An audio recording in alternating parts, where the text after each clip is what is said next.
Tiga. Oke, selanjutnya teman-teman, ini pertanyaan yang ketiga dari Mas Ruhul, tinggal di Magelang.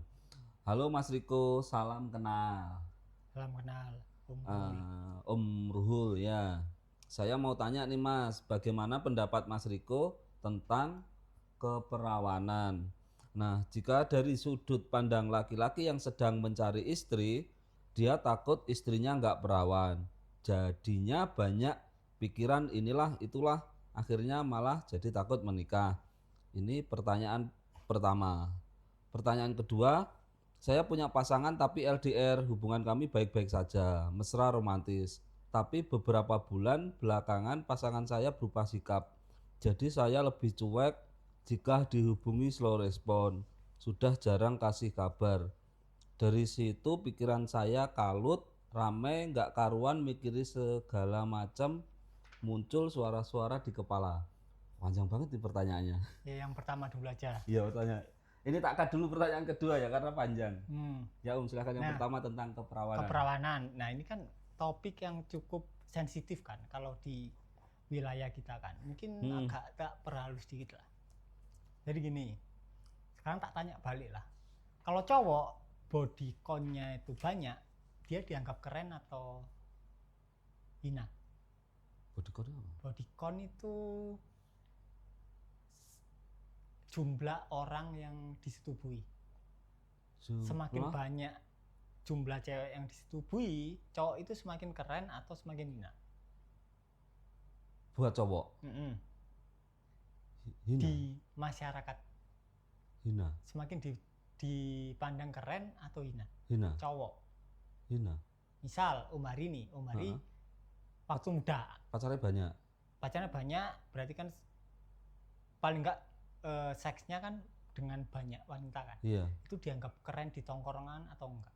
Di tongkrongan, di teman-teman kayaknya iya deh. Tapi kalau di masyarakat kan tetap jelek. Oh no. Hah? Kalau di tongkrongan keren, di masyarakat ya keren.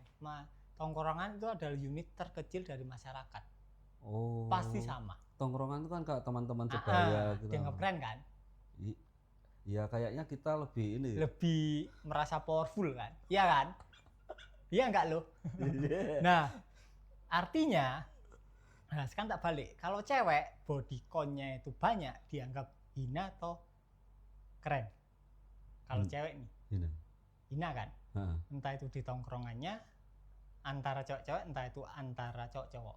Iya kan? Iya. Nah kok beda? Padahal sama. Secara gender harusnya sama. Emansipasi kan? Why beda? Why? Karena cowok nek wong Jawa epean.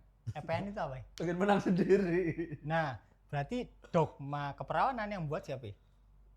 Ya Di masyarakat. logika aja lah. Masyarakat. Cowok apa cewek yang buat? Cowok. Untuk kepentingannya sendiri. Nah, itu.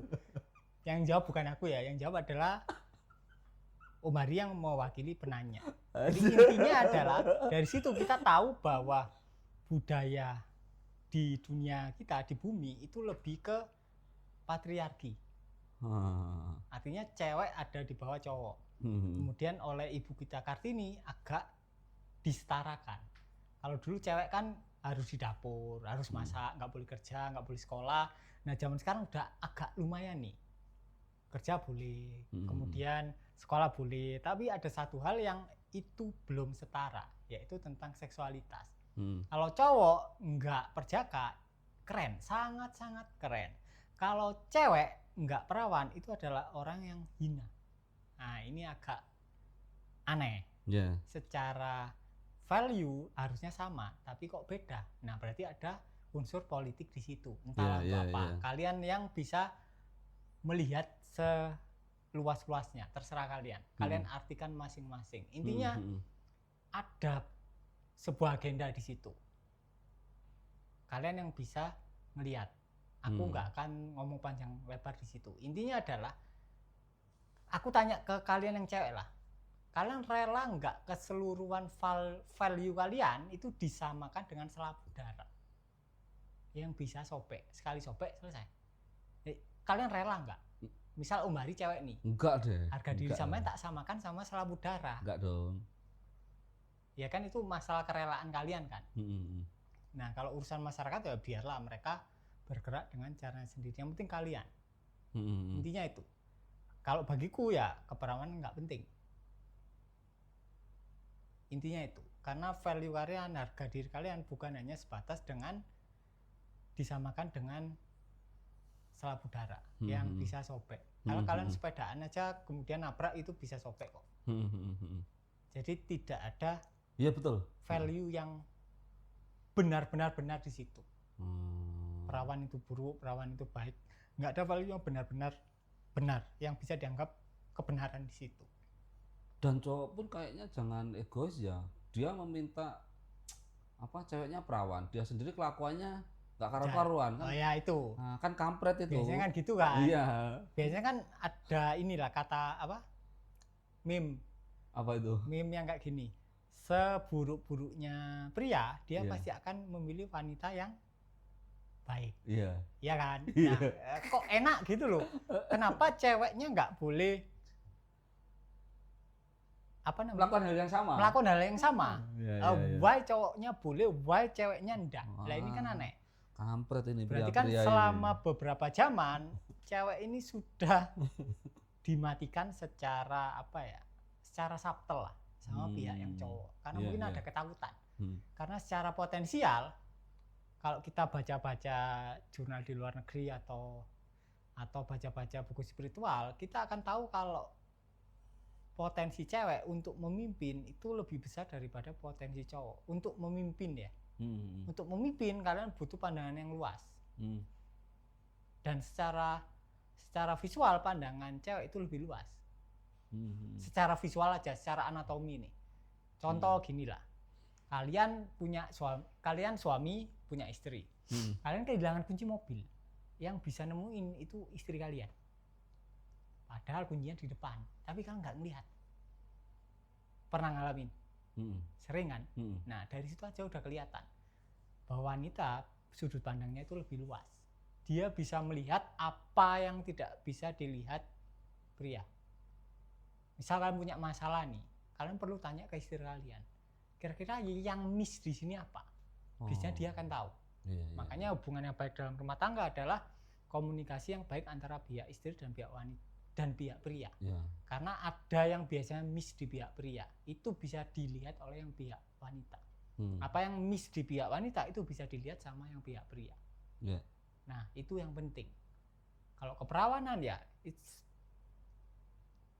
sangat tidak penting lah menurutku. Ojo pilih menangi dewe rek buat pria-pria iku. Wah, iya gak bener ini. Terus ini Om, itu dari sisi pria ya. Kemudian pandangan Mas Riko atau saran Mas Riko ke teman-teman cewek atau wanita yang mungkin saat ini kejadian masa lalu kita kan nggak tahu, misalnya kecelakaan naik sepeda jadi sudah nggak perawan atau karena sebab apalah, mungkin dulu salah bergaul atau apa atau diperkosa kayak gitu. Nah saat ini lagi minder karena ya itu malah aku belum menikah, terus mau menikah tapi sudah nggak perawan, ada ketakutan. Caranya Mas Riko buat teman-teman yang cewek ini? Nah, rasa tidak layak itu ada karena kalian mempercayai bahwa dogma keperawanan adalah esensial bagi wanita. Kalian anggap sebagai kebenaran. Intinya dogma itu kalian anggap sebagai kebenaran yang sejati. Padahal itu belum tentu benar. Kalian perlu tanyakan, apakah dogma ini benar-benar benar? Apakah value wanita ditentukan oleh kebenaran, oleh keperawanan? Apakah dogma itu benar-benar benar 100% benar?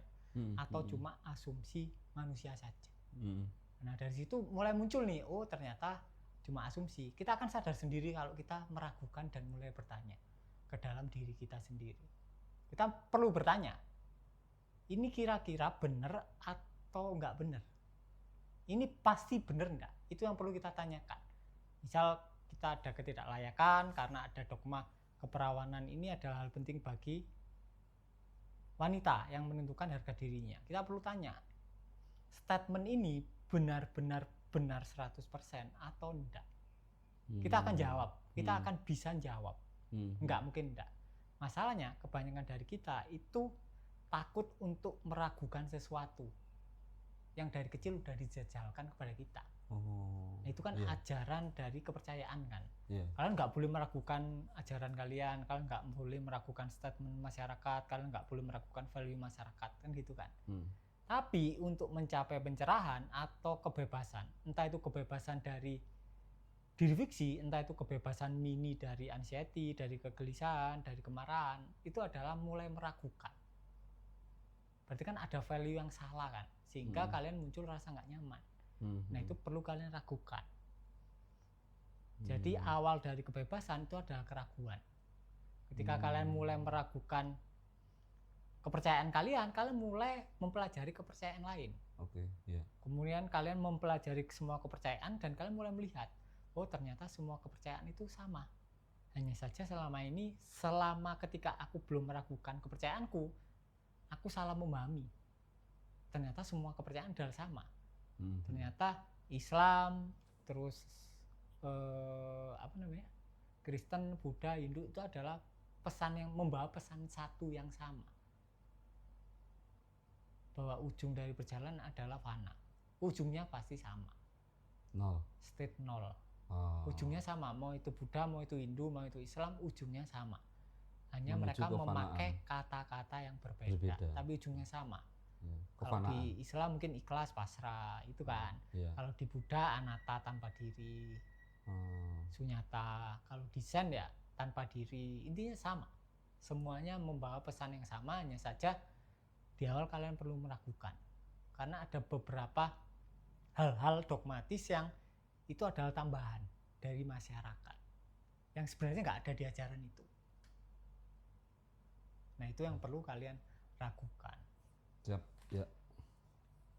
Nah, ini tak singkat aja menurutku ya, pertanyaan yang kedua ini intinya kan lagi LDR, terus berapa bulan ini lagi ngalami perubahan sikap dan dia itu mulai rame pikirannya, apa nggak sayang, apa udah bosan, apa ada yang lain.